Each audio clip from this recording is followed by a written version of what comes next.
para você que está aqui com a gente na nossa web Rádio Defensoria. Esse é o podcast Entrevistas DPE. Eu sou Gislaine Teixeira e agradeço a sua companhia todos os dias aqui com a gente.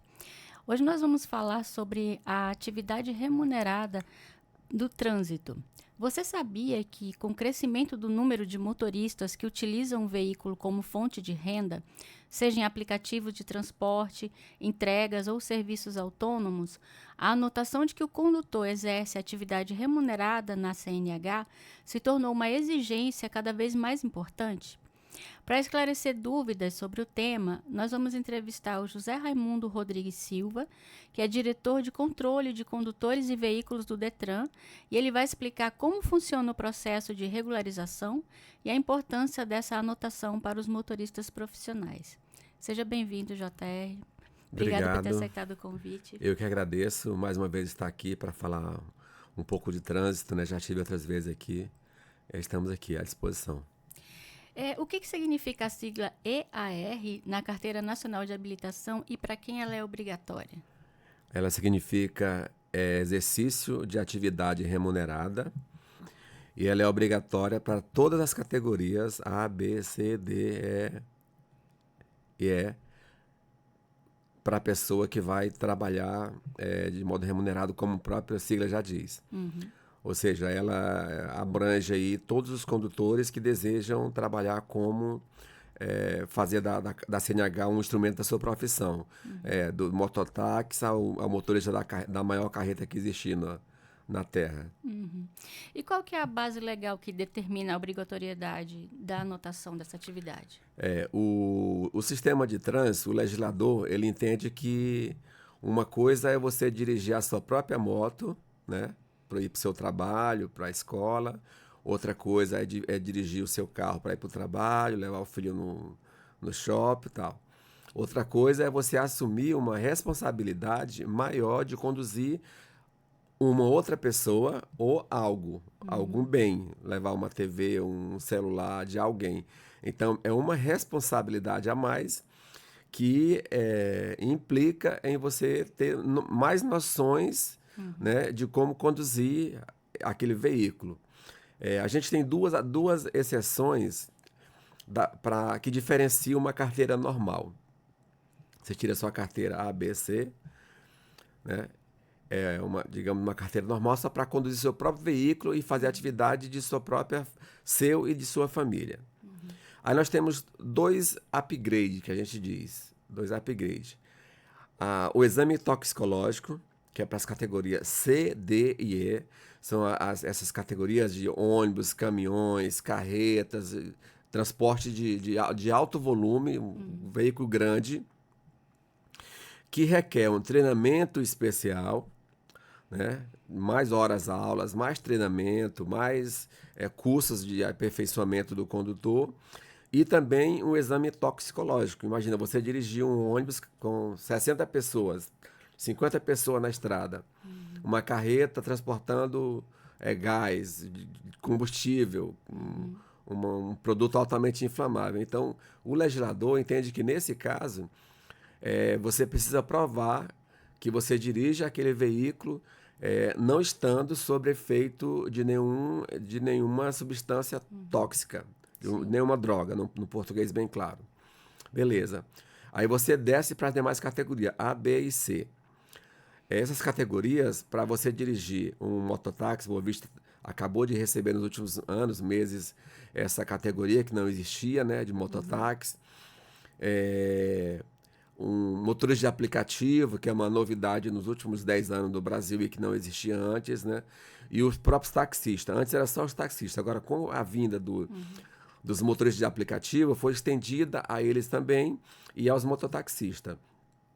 A atividade remunerada, ela, como já tentei explicar no começo, ela implica em você pagar uma nova taxa e fazer um exame diferenciado na hora de fazer o exame, provando que você tem capacidade de conduzir uma pessoa, a carga mais preciosa do mundo, que é uma vida, né? E outras cargas normais, um bem que você transporta de um lugar para outro. E por que a inclusão da anotação de atividade remunerada se tornou tão importante para os motoristas profissionais? porque aumentou bastante, né? Boa Vista não tinha... se você regredia aí há 10 anos atrás, só tinha taxista. Então era, tipo assim, 400 taxistas que precisava da carteira. Aí, com o advento dos aplicativos de transporte, Uber, 99, InDrive, etc., aí você passa aí dos 4, 5 mil pessoas habilitadas a fazer esse transporte e requer a atividade remunerada. A inscrição, as taxas, tal, o exame. E o mototáxi, que é uma novidade mais recente, também exige. Então, para a categoria A, que não era exigido antes, né? Ou a B, que é carro e moto, você também passou a exigir. E aí, se você... a gente aconselha, inclusive, se você for pegar um mototáxi, você tem carteira, atividade remunerada escrita na sua carteira? Até pedir, né? Porque ele vai lhe conduzir, é uma vida que ele vai conduzir. E a gente presume que é uma burocracia, mas não, eu que sou um pouco contra excesso de burocracia, eu entendo que nesses casos de transporte é necessário né? tanto o exame toxicológico quanto a inscrição da EAR na sua CNH, porque vai dar uma proteção maior para aquilo que ele estiver transportando. Mas a categoria AB não precisa do exame toxicológico? Não. As categorias que exigem é só do transporte pesado, que a gente diz, que é C, D e E. As 3 últimas carteiras disponíveis, né? Essa é obrigatório o exame toxicológico. Mesmo que você não vá trabalhar como como motorista de Scania, de carreta, de ônibus, por exemplo, para você tirar a sua CNH, é preciso você incluir no rol de documentos necessário para obter a CNH, você incluir o exame toxicológico. Aqui não, aqui você pode ter uma carteira normal, A, B, C, né? A e B, e não ter atividade remunerada. Aí quando você for trabalhar, exercer a atividade, aí você pede a inclusão. Não é obrigatório desde o começo. Eu posso ter uma carteira normal e amanhã resolvo trabalhar de aplicativo, eu preciso fazer a inscrição da EAR. Assim, uma curiosidade que bateu agora. Quando a pessoa vai fazer o cadastro dela, né, como motorista de aplicativo, por exemplo, eles exigem essa habilitação especial? Exige. Quando você vai se inscrever no Uber, na 99, na InDrive e nas outras que existem, tantas por aí, o cadastro exige a cópia da sua CNH. E se não tiver a inscrição da EAR, a observação, ele não é aceito. E quais os riscos de dirigir sem o EAR? Como eu falei, é um cuidado que eu imagino que a pessoa não tenha tido na preparação, né? Ele vai ter noções de se comportar melhor, de tratar melhor, cuidar melhor da carga, né? Da carga, seja humana ou seja material apenas. Ele vai ter um cuidado melhor com esse transporte dessa carga. E como que o Detran orienta a população sobre a necessidade de registrar o EAR? Primeiro, para ser inscrito no Uber, InDrive, 99 e outros aplicativos, eles exigem que você tenha a EAR. Agora, nas cooperativas de mototáxi, nós temos várias denúncias de que pessoas sem a inscrição EAR está trabalhando, está conduzindo um passageiro trabalhando com mototáxi. Porque são cooperativas meio que informais. Você manda fazer uma camiseta aquele tecido de proteção UV, faz uma inscrição, o seu nome, teu telefone e já vai para a fila dos mototáxis, já anuncia pelos aplicativos, WhatsApp, etc., que você é mototáxi e está trabalhando. Não tem a exigência legal, não tem a formalidade. Por isso que a gente orienta o próprio passageiro pedir, sabendo que é uma cooperativa reconhecida, de preferência, né? E também, amigo, você fez a inscrição EAR na sua carteira? Podia mostrar. Acho que você vai ser transportado, é a sua vida que vai estar na mão daquela pessoa. Então a gente imagina que, ao a gente ter cuidado com a nossa própria vida, já é uma exigência A principal exigência que deve fazer é você mesmo. É você, usuário, né? Vai mandar uma encomenda de valor de um bairro de Boa Vista para outro bairro. Você precisa certificar que aquela pessoa, né, Vai é entregar, né? responsável, está numa cooperativa que existe de fato direito com o CNPJ. Alguns mototaxistas, eles têm a cooperativa tal, CNPJ tal. Eu acho que diferencia um pouco de uma que não tem, que só tem o nome do telefone, o nome da pessoa e o número do telefone lá para você fazer o pedido, solicitar o serviço. E quais são as sanções para quem dirige sem a anotação? As multas, né? Uma multa dirigir sem a inscrição de EAR, assim como dirigir sem o exame toxicológico, é multa gravíssima. Você vai ser tomado 7 pontos da carteira, vai pagar aí um valor R$ 393, salvo engano, e você precisa fugir desse valor, né? Imagina que hoje você trabalha uma semana para ter um lucro de R$ 300 e não cometer uma infração, já vai o valor da semana inteira. Sim. E como que é o processo para incluir a anotação na CNH? Você faz pelo site, se faz a inscrição de inclusão da EAR e você paga por essa biometria R$ 54,34. Depois que você faz a biometria, você paga uma taxa de alteração de dados, que é para incluir na sua carteira essa observação. Ela custa R$ 183,21. Depois que fizer esse pedido, você faz o exame psicológico. É nesse momento que o psicólogo ele vai testar, né, a sua capacidade, fazer alguns testezinhos cognitivos lá, algumas perguntas, e vai lhe habilitar a conduzir uma pessoa. Como é que está o seu psicológico? Você está bem de cabeça? Você consegue diferenciar aqueles E testes? tem que renovar anualmente. Isso, exatamente. E aí, as regras não é bem objeto da nossa conversa, mas eu acabei colocando, as regras para o toxicológico, ela leva em conta a idade. Se você tem uma idade, por exemplo, aqui, se você tem menos de 70 anos, a cada 2 anos e 6 meses, menos de 70 anos. E se você tem mais de 70 anos, você só renova quando for renovar a carteira. Porque dificilmente uma pessoa com 70 anos, ela está ainda em atividade, né? Não, é raro você encontrar uma pessoa de 70, 80 anos ainda dirigindo ônibus, caminhões, as empresas geralmente não contratam.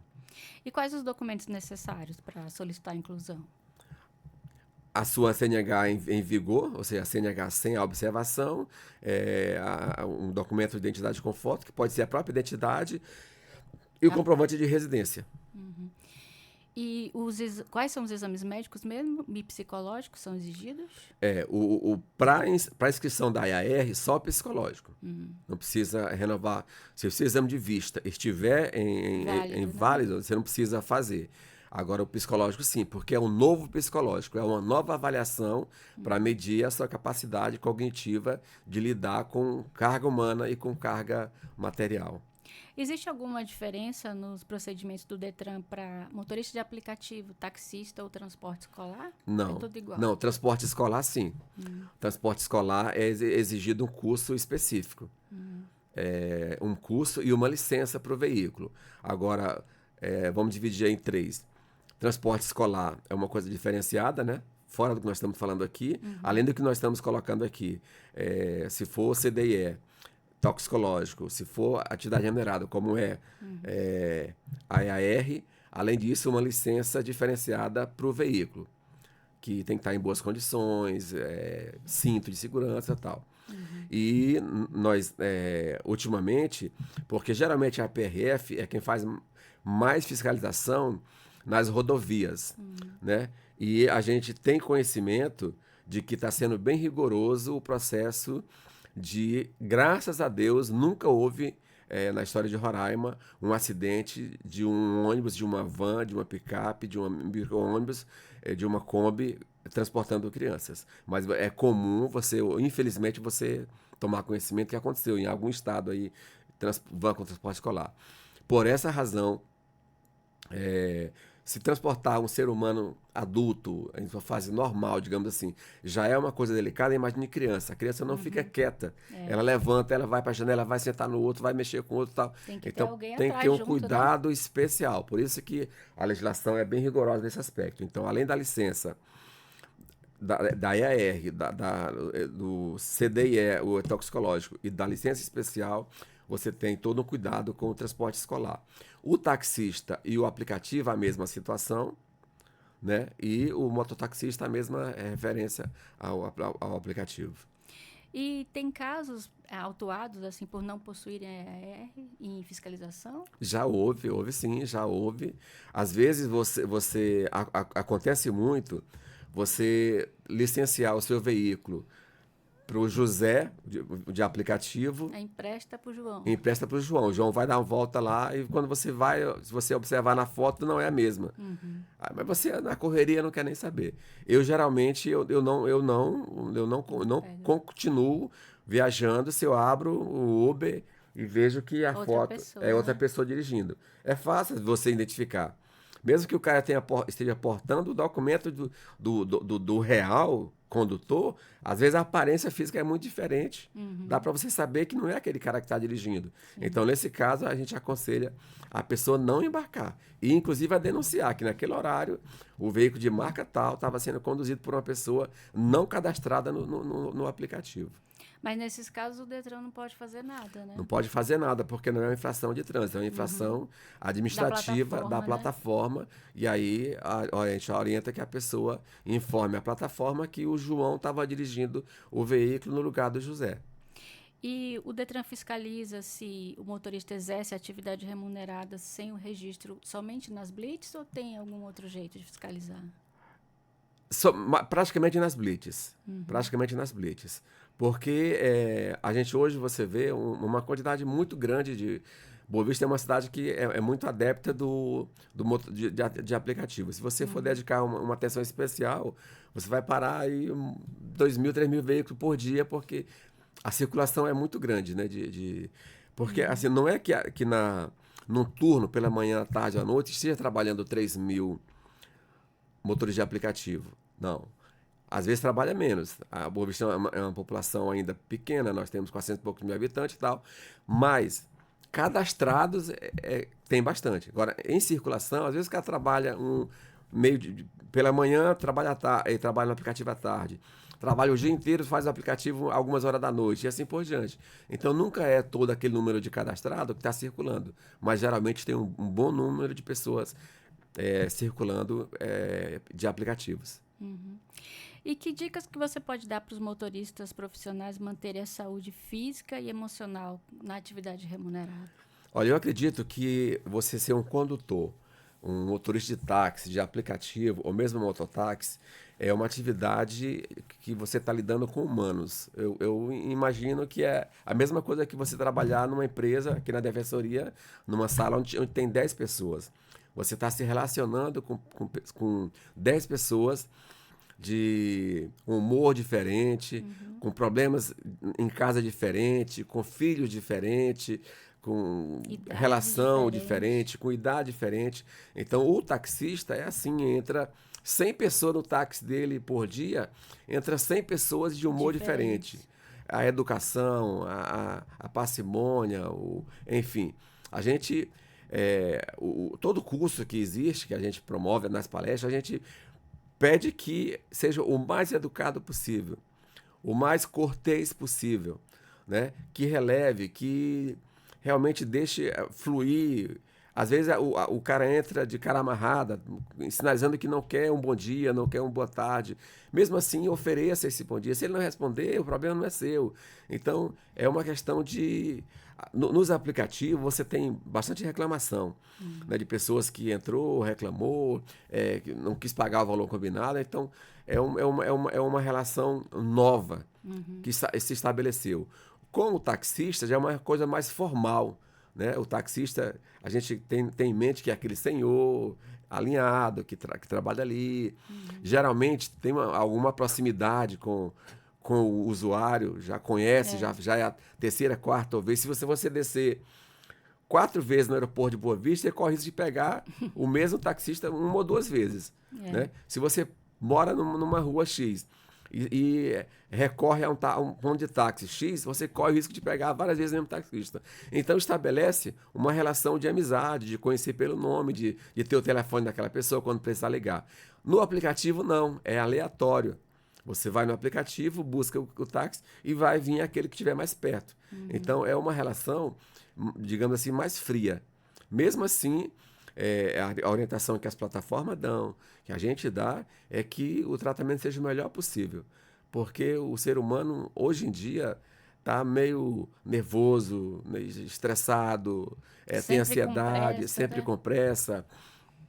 Às vezes, não chamou o aplicativo com antecedência, chamou em cima da hora, está atrasado e quer que a pessoa corra muito. Então, o cara vai dizer, não vou correr, não vou colocar a minha vida e a sua em risco, porque você me chamou em cima da hora e assim por diante. Mas para tudo, eu acredito que a conversa, o respeito entre as pessoas, ele é sempre a melhor saída para você ter um bom dia, chegar bem, sair bem, enfim. Esses dias teve uma matéria também que o motorista acho que era Uber, não sei, era uma adolescente, acho que 12, 13 anos, né, sozinha. E aí ele se recusou a levar ela e ela ficou brava, dizendo assim, mas a minha mãe deixa, eu faço isso todo dia. Ele falou, não, mas a sua mãe está errada, é a sua segurança que está em risco. E ele não levou a menina. Correto ele, né?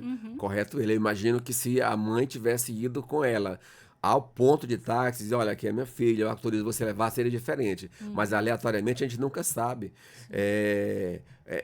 Agora, em final de semana passado, em São Luís do Anauá, morreu um garoto de 12 anos que colidiu em outra moto com outro garoto de 11 anos em São Luís do Anauá. Duas crianças Duas dirigindo crianças, uma duas de 11 e motos. uma de 12. A de Meu 12 morreu. Deus do Então, céu. aí você é interior, não tem a fiscalização permanente Não ali, usa não usa capacete, né? capacete, mas, poxa, com 11 anos, pilotando a moto, e para Cadê o ter, e pai, para né? ter batido e um ter morrido, eles vinham em alta velocidade. Com certeza. Porque se fosse a 50, 40, 30, teria machucado ali alguma coisa, mas não teria culminado com a morte de 12 anos. Então, a gente, assim, quem tem que ter o cuidado com uma criança de 12 anos, ao pegar um mototáxi, ao pegar uma moto e dirigir, é a própria família. Então, o Sim. pai é o responsável. O pai dessa criança deve agradecer a esse condutor. Ainda mais no tempo que a gente vive, onde a gente ouve muitas notícias esquisitas, estranhas, de pessoas de abuso, Abuso, de assalto, né? assalto. Então você tem que agradecer Sequestro por essa também. pessoa ter protegido a vida da sua filha, do seu filho. E a anotação do EAR, ela influencia na cobertura de seguros em caso de acidente? Eu imagino que sim. Aí é uma questão da seguradora, mas na medida em que as seguradoras, elas classificam a sua clientela por margem de risco, né? Idade, quanto tempo que você tem de habilitação. E aí, quando ela pede a sua CNH e você tem a inscrição de atividade remunerada, você vai para outro patamar, né? Outro nível de risco. Enquanto você, um condutor normal, dirige para ir e voltar para o trabalho, uma viagem de ida e volta, quem dirige por trabalho vai 50 viagens, então o risco é maior. E as seguradoras, seguramente, elas têm uma classificação de risco mais rígida e, consequentemente, um valor Mais caro, né? diferenciado, com certeza. Porque os táxis já pagam mais caro e, por conseguinte, né, os outros também. E para os motoristas que dependem do carro como fonte de renda, qual que é a importância de manter essa documentação regularizada? Aí é zelar pelo próprio patrimônio da pessoa, né? Você tem o carro, às vezes ainda está pagando parcela, você tem que manter a revisão em dia, lanternas, freios, porque isso, parar no blitz com problema no freio, nas lanternas, dá multa, e também se envolver no acidente, numa eminência de acontecer um acidente, se você não tiver a seta ok, o freio ok, você pode potencializar uma coisa que seria simples, né? Então você tentar sinalizar para um lado, você não conseguiu sinalizar porque a sua lanterna a lâmpada está queimada. O carro vem e bateu em você. Como é que você vai provar que você estava com a razão? Né? Ou tentou frear, o freio não respondeu, veio um carro e lhe bateu atrás. Então tem toda uma questão aparentemente simples, mas às vezes um óleo de freio que custa 10, 20 reais pode colocar em dano um patrimônio de um carro que custa 50, 100 mil reais. Então isso é uma questão de muita consciência. E o brasileiro em especial, ele não tem o hábito de cuidar bem do veículo. É incrível como o brasileiro dá 300 mil reais, 200 mil reais, 150 mil reais um carro usado, 50 mil reais, e não cuida daquele patrimônio. Simplesmente não cuida. As pesquisas que a gente tem dizendo de mau uso do carro, negligência, imperícia, é um número muito absurdo. Parece que a pessoa não tem amor ao seu próprio dinheiro, que foi ganho ali com suor, com trabalho, né? E você tem um modo diferenciado de não cuidar, quando deveria cuidar do seu patrimônio. Eu confesso que eu não conhecia essa especificidade da anotação remunerada. Vocês têm campanhas assim na rede social? Porque na TV praticamente a gente não vê, né? Como as plataformas exigem a inscrição, a gente praticamente tem uma demanda não reprimida. Porque toda pessoa que tem interesse, eu compro um carro, eu estou no meu trabalho agora é só pela manhã, eu vou trabalhar à tarde de aplicativo, já sabe que vai ter que fazer. Entendeu? Agora, a nossa preocupação agora é ver as cooperativas de mototáxi. Não é nossa tarefa de ir lá verificar se a pessoa tem uma cooperativa legítima, com CNPJ e tudo mais. Mas a gente encaminhou uma denúncia, por exemplo, para a EMU, né, para o SM-TRAN, para os órgãos que têm o condão de fiscalizar essa composição de cooperativa, para saber se realmente ele é Porque não existe autônomo, mototaxista autônomo. Eles precisam estar afiliados a uma cooperativa. E é para saber se essa cooperativa ela tem realmente o CNPJ, um local, um endereço, onde se acontecer alguma coisa, a pessoa pode recorrer lá. Então a gente tem esse cuidado. Então você pode relembrar para quem agora, a partir de agora, quer exercer essa atividade remunerada com o veículo, onde que a pessoa acessa, o que ela deve fazer? Deve buscar o site do Detran, detran.rr.gov.br, e lá tem inscrição em atividade remunerada, tirar a primeira taxa, a segunda taxa, e vai no Detran. Quando você tirar a segunda taxa, a primeira taxa, que é da biometria, já vai sair uma data, você vai escolher uma data para fazer a biometria. Quando você for fazer a biometria, já vai direcionar a clínica para você fazer o psicológico. Então, é uma cadeiazinha. Você paga a taxa, vai fazer a biometria lhe indica para você fazer o exame psicológico. Quando você faz o psicológico, a própria clínica, você não precisa fazer nada, a própria clínica faz via sistema a anotação e lá o seu prontuário vai estar pronto. No dia que o funcionário disser que a sua CNH com a inscrição está pronta, você vai lá e pega a CNH, já tá em mãos. E você que está assistindo a gente, quando for pegar algum carro de aplicativo, um mototáxi, mesmo com pressa, pede para ver a habilitação da pessoa, né? Para você ter mais segurança na sua viagem. Exatamente. Eu queria agradecer a sua presença, JR. Muito obrigada pelos esclarecimentos. E a gente está aqui de portas abertas. Quando tiver alguma campanha para divulgar, pode vir aqui. Eu que agradeço. O Detran está à disposição também para quaisquer esclarecimentos sobre esse universo do trânsito, né, que é feito do pedestre ao condutor de carreta. Então é um universo muito grande, complicado, complexo, delicado, mas a gente tem o cuidado de pedir que, tendo atenção, você resolve uma série de problemas. Né? E então, evita um monte também, E evita um monte. O base para o pedestre, ciclista, motorista de carro pequeno, carro médio, carreta, caminhão, maior carreta que tiver no país, é atenção. Porque só acontece um acidente quando a sua atenção não foi correspondente à responsabilidade que você deveria ter para fazer aquele serviço. É isso aí. E a gente vai ficando por aqui. Você pode assistir essa entrevista no YouTube, ouvir no Deezer, no Spotify. Não esquece de seguir o Instagram da Defensoria e seguir o Instagram do Detran também, para saber das campanhas educativas. Até a próxima entrevista.